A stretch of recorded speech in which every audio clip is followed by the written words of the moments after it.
Hello दोस्तों, नमस्कार। मेरा नाम है कृष्णा। आप लोगों का बहुत बहुत स्वागत है इस चैनल पर। आज की कहानी नेपाल से है, मगर इस कहानी का संबंध इंडिया से भी जुड़ा हुआ है। कहानी है ख्याति श्रेष्ठ हत्याकांड की। ख्याति की उम्र सिर्फ 19 साल थी। हमारे पड़ोसी देश नेपाल में वो अपने माता पिता के साथ रहती थी। ख्याति पढ़ाई लिखाई में बहुत होशियार थी। ख्याति के अपने कई सपने थे। माँ बाप ने प्यार से इसका नाम ख्याति रखा था और उसके सपने भी उसके नाम से मिलता जुलता था।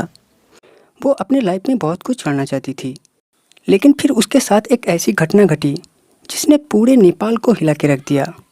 आखिर ये पूरी घटना क्या थी, कब और कैसे घटी थी, पूरे मामले में आगे क्या हुआ था, चलिए जानते हैं सब कुछ इस वीडियो में विस्तार से। पढ़ाई लिखाई में होशियार, दिखने में खूबसूरत ख्याति का सपना पायलट बनने का था और वो अपने सपने को पूरा करने के लिए बहुत मेहनत कर रही थी।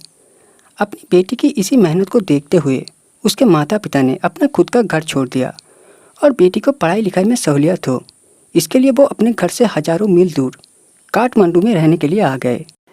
काठमांडू के अच्छे कॉलेज में पढ़ाने के लिए ख्याति के माता पिता यहाँ एक कमरा किराए पे लिया। इनके मकान मालिक का नाम था वीरेन, जो बच्चों को ट्यूशन पढ़ाया करते थे।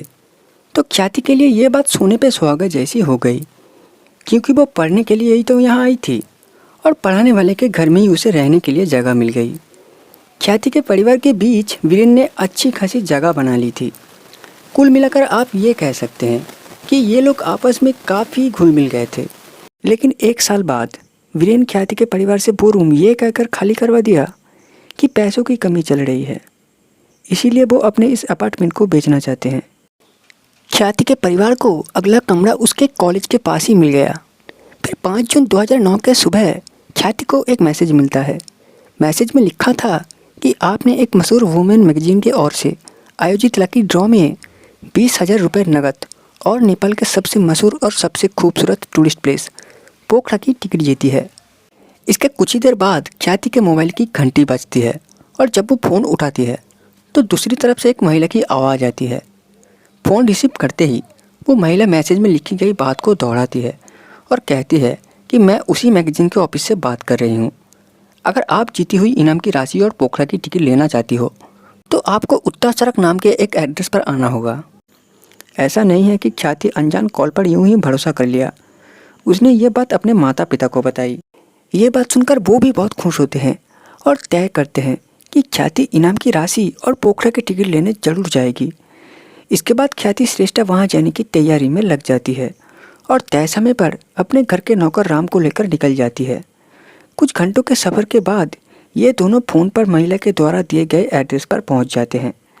नौकर राम ख्याति को वहां ड्रॉप कर देते हैं और चला जाता है, क्योंकि फ़ोन पर यह बात भी बता दी गई थी कि इन सभी प्रक्रिया में काफ़ी समय लग जाएगा। इसीलिए ख्याति अपने घरेलू नौकर को वापस घर भेज देती है। बताए गए एड्रेस पर पहुँचने के बाद ख्याति कुछ देर इंतज़ार करती है। तभी एक महिला वहां आती है जो खुद को वुमेन मैगजीन के रिप्रेजेंटेटिव बताती है और एक बार फिर से ख्याति को इनाम जीतने की बधाई देती है। इसके बाद वो महिला ख्याति को लेकर एक अपार्टमेंट में चली जाती है, जहां कमरे के अंदर जाते ही ख्याति की नज़र एक पुरुष पर पड़ती है। वो व्यक्ति खुद को उसी मैगजीन से जुड़ा हुआ व्यक्ति बताता है और कहता है इनाम की राशि और टिकट से जुड़ी संबंधित कागजी कार्रवाई वो ही करेगा। ख्याति वहाँ जरूरी औपचारिकता पूरा करने लगे। इसी बीच उसके माता पिता ने उसे फ़ोन किया तो उसने अपने माता पिता को बताया कि अभी वो कॉफ़ी पी रही है, कुछ ज़रूरी औपचारिकता पूरा करके वो जल्दी ही घर आ जाएंगे। इस बात को सुनकर ख्याति के माता पिता भी निश्चिंत हो गए। ख्याति के माता पिता की अपनी बेटी से की गई ये बातचीत हमेशा के लिए यादगार बनने वाली थी। यही भरोसा उन लोगों में हमेशा के लिए बोझ बन गया। कुछ घंटे बीत गए मगर ख्याति घर पर नहीं लौटी। माता पिता ने ख्याति को फ़ोन लगाया मगर उनकी लड़की ने फ़ोन नहीं उठाया। कुछ समय के बाद ख्याति के पिता की मोबाइल में एक मैसेज आता है कि ख्याति को किडनैप कर लिया गया है। अगर वो ख्याति को जिंदा देखना चाहती है तो 10 लाख रुपए देने होंगे। अगर किसी ने पुलिस में जाने की कोशिश की तो ख्याति को जान से मार दिया जाएगा। ख्याति के माता पिता हर हाल में अपनी बेटी की जान बचाना चाहते थे, इसीलिए उन्होंने पुलिस के पास जाने का विचार त्याग दिया। वो अपनी बेटी को आगे पढ़ाई लिखाई के लिए अमेरिका भेजना चाहते थे, जिसके लिए उन्होंने कुछ पैसों की व्यवस्था कर रखे थे। अब वही पैसा किडनैपर को फिरौती के तौर पे देने जा रहे थे। किडनैपर ने मैसेज में सिर्फ ख्याति की किडनैपिंग और अपनी डिमांड के बारे में बताया था। ये नहीं बताया था कि पैसे लेकर कहाँ आना है। वो सभी इंतज़ार करते रहते हैं कि अब मैसेज आएगा कि तब मैसेज आएगा, मगर देर रात तक उन्हें कोई मैसेज नहीं मिलता है। इन सब में रात बीत जाती है और सुबह हो जाती है। ख्याति के माता पिता अभी इंतज़ार में बैठे हुए थे कि आगे क्या करना है। तभी अगली सुबह एक बार फिर से मोबाइल की घंटी बजती है और जब वो लोग मैसेज चेक करते हैं तो पता चलता है कि ये मैसेज उसी किडनैपर ने भेजा था।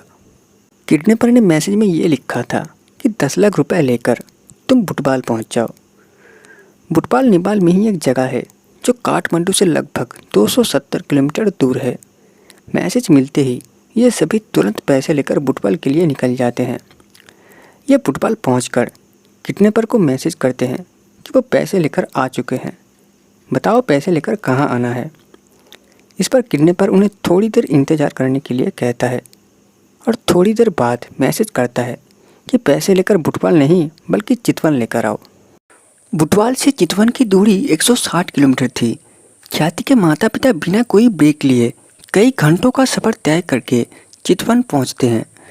पहुंचते ही किडनैपर को इस बात की जानकारी देते हैं कि वो यहाँ आ गए हैं, लेकिन थोड़ी देर बाद किडनैपर एक बार फिर से उन्हें मैसेज करते हैं कि वो पैसे यहाँ नहीं बल्कि सुनौली पहुँचाना है। चितवन से अब सुनौली की दूरी 155 किलोमीटर थी।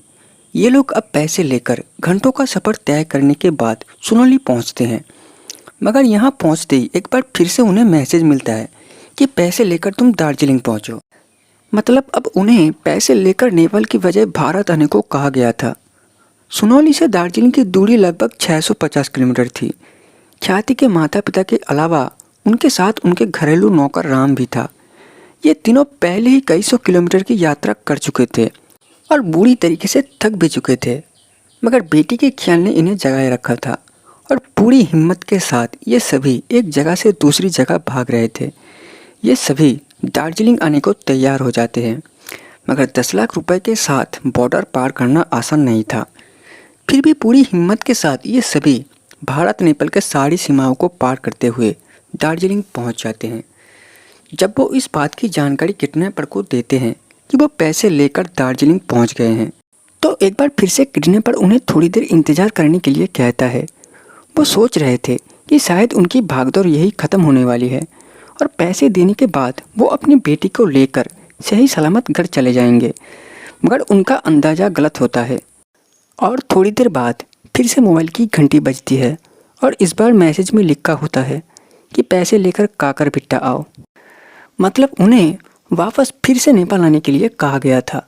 एक तो बेटी की किडनैपिंग का गम, ऊपर से किडनैपर का ये गंदा खेल।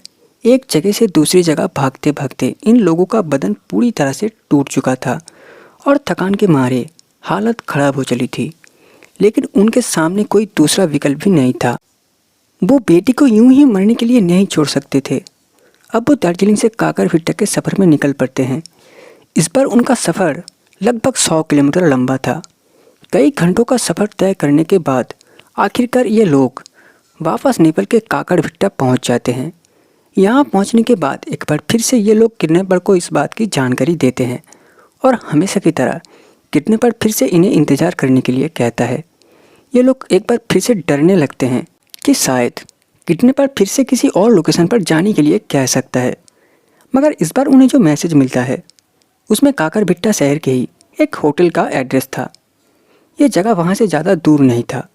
मैसेज में लिखा हुआ था कि पैसे लेकर फलाने होटल पहुँचो, वहीं तुम्हें ये पैसा किसी को देने हैं।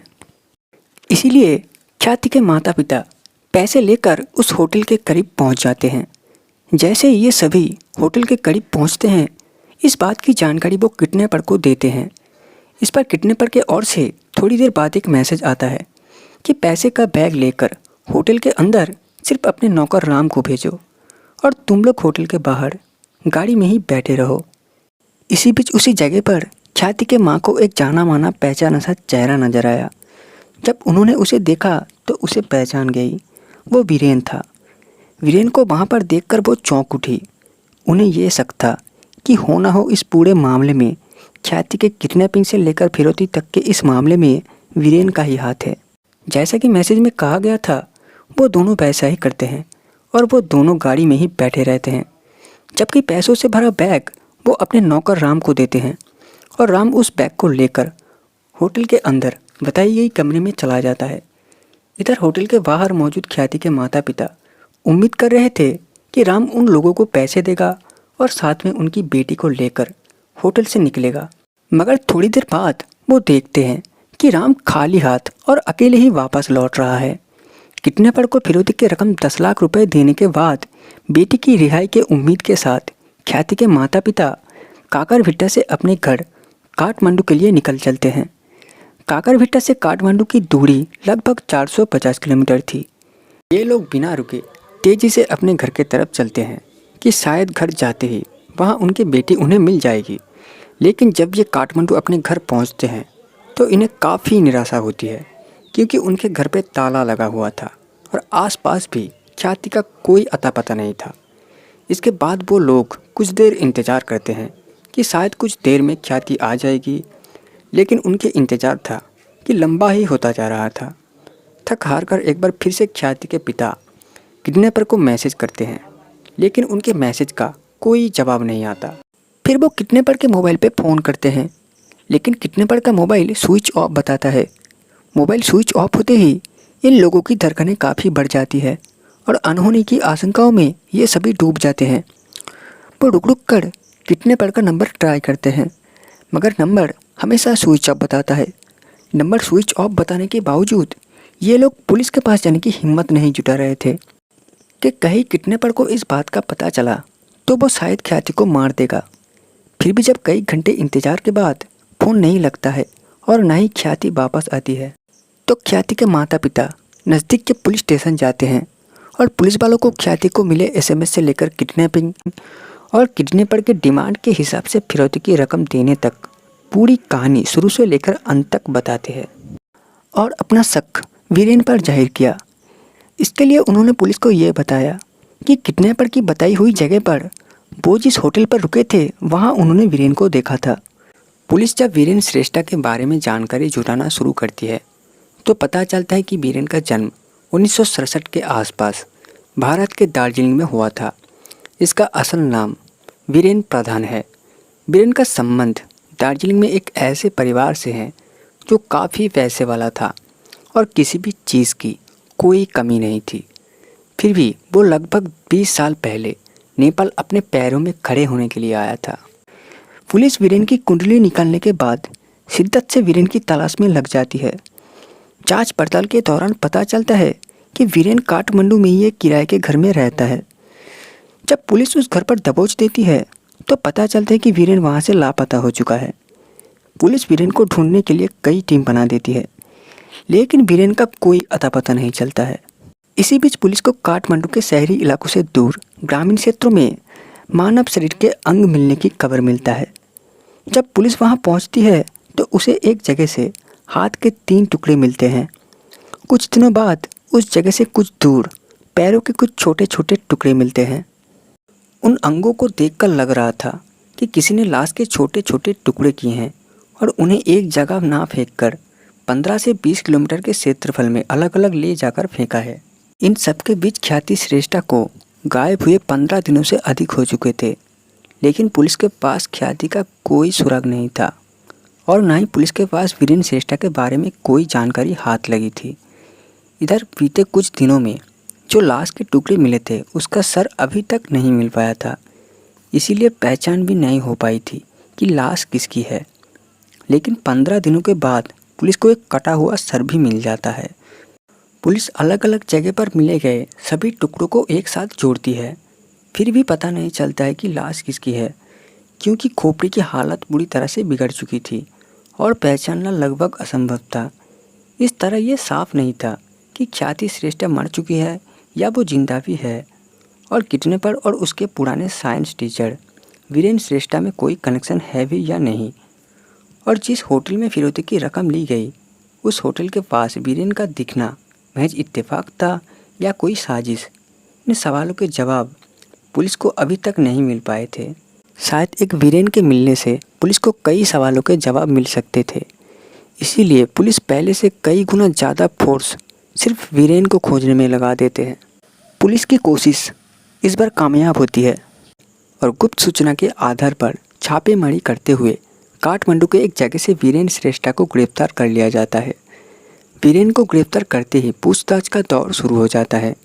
शुरू में तो उसने ख्याति के किडनैपिंग से अनजान बनने की कोशिश की, लेकिन जब पुलिस ने उससे सख्ती से पूछताछ करने लगी तो फाइनली वो टूट गया और उसने अपना गुनाह स्वीकार लिया। और फिर एक ऐसा सच सामने आया जिसे सुनकर हर किसी के पैरों तले जमीन खिसक जाती है। वीरेन जुए की लत का शिकार था। उसके ऊपर बहुत कर्ज था जिसे चुकाने के लिए वो किसी भी हद तक जा सकता था। ख्याति के परिवार के बारे में वो जानता था कि उन्होंने लड़की के पढ़ाई लिखाई के लिए काफ़ी पैसे जोड़ रखे हैं। उसे भरोसा था कि वो ख्याति के परिवार से पैसे निकाल लेगा। उसने ख्याति के किडनैपिंग का प्लान बनाया। इसमें उसने अपनी एक स्टूडेंट मरीना को भी मिला लिया। प्लान के मुताबिक मरीना को एक मैगजीन की तरफ से ख्याति से मिलना था। उसे इनाम और सम्मान का भरोसा दिलाना था। इस काम में वो सफल भी हो गई और फिर औपचारिकता पूरा करने के नाम पर मरीना ख्याति को लेकर एक फ्लैट पर चली गई। पहले उसने ख्याति को पीने के लिए कॉफ़ी दी। इसी कॉफ़ी को पीने के दौरान ख्याति के माता पिता की उससे आखिरी बार बातचीत हुई। इसके बाद उसने ख्याति को पीने के लिए कोल्ड ड्रिंक दिया जिसमें बेहोशी की दवा मिली थी, जिसे पीने के बाद ख्याति बेहोश हो जाती है। बेहोश होने के बाद वीरेन ही ख्याति के पिता को किडनैपिंग वाला मैसेज करते हैं और वही ख्याति के माता पिता को पैसे एक जगह से दूसरी जगह ले जाने को मजबूर करता रहता है। जब पुलिस वीरेन से पूछती है कि तुम्हें पैसे मिल गया है तो अब तक ख्याति घर पर वापस क्यों नहीं आई है, इस पर वो बताता है कि आप जो पिछले 15 दिनों से मानव शरीर के अंग अलग अलग हिस्सों से जमा कर रहे हैं वो किसी और के नहीं बल्कि ख्याति के ही है और वो किसी और ने नहीं बल्कि मैंने ही फेंके हैं। वीरेन बताता है कि जैसे ही ख्याति कोल्ड ड्रिंक पीने के बाद बेहोश हो गई उसी के 1 घंटे के अंदर ही मैंने उसकी हत्या कर दी थी और अगले 4 दिनों के अंदर उसके शव को छोटे छोटे टुकड़े में काटकर शहर के अलग अलग हिस्सों में फेंकना शुरू कर दिया था। अलग अलग फेंकने का मकसद ये था कि पुलिस कभी लाश की पहचान ना कर पाए। वीरेन के इस खुलासे के बाद हर कोई दंग रह जाता है। मीडिया में जैसे ये खबर आती है पूरे नेपाल में विरोध की आंधी चलने लगती है। खासकर पूरे नेपाल के स्कूल कॉलेज के स्टूडेंट सड़क पर उतर आते हैं और वीरेन श्रेष्ठा को बिना किसी ट्रायल के फांसी देने की मांग करते हैं। 2010 में काठमांडू के एक अदालत वीरेन श्रेष्ठा को ख्याति के किडनैपिंग और हत्या की दोषी पाते हुए 39 साल जेल की सज़ा सुनाती है और उसके सहयोगी मरीना साक्या को 20 साल की सज़ा सुनाती है। दोस्तों, इस पूरे मामले पर अदालत के फैसले पर आपकी क्या राय है? इस पूरी कहानी से आपको क्या सबक मिलता है? तो ये थी ख्याति श्रेष्ठ हत्याकांड की पूरी कहानी। मुझे उम्मीद है कि आप लोगों को कहानी पसंद आई होगी। अगर आपको कहानी पसंद आई हो तो इसे लाइक करें, कमेंट करें और इसे ज़्यादा से ज़्यादा शेयर करें और चैनल को सब्सक्राइब करके बेल आइकन को ज़रूर दबाएं ताकि आप मेरी कोई भी कहानी मिस ना करें। मैं आपसे मिलूँगा अगली कहानी में। तब तक के लिए अपना ख्याल रखें।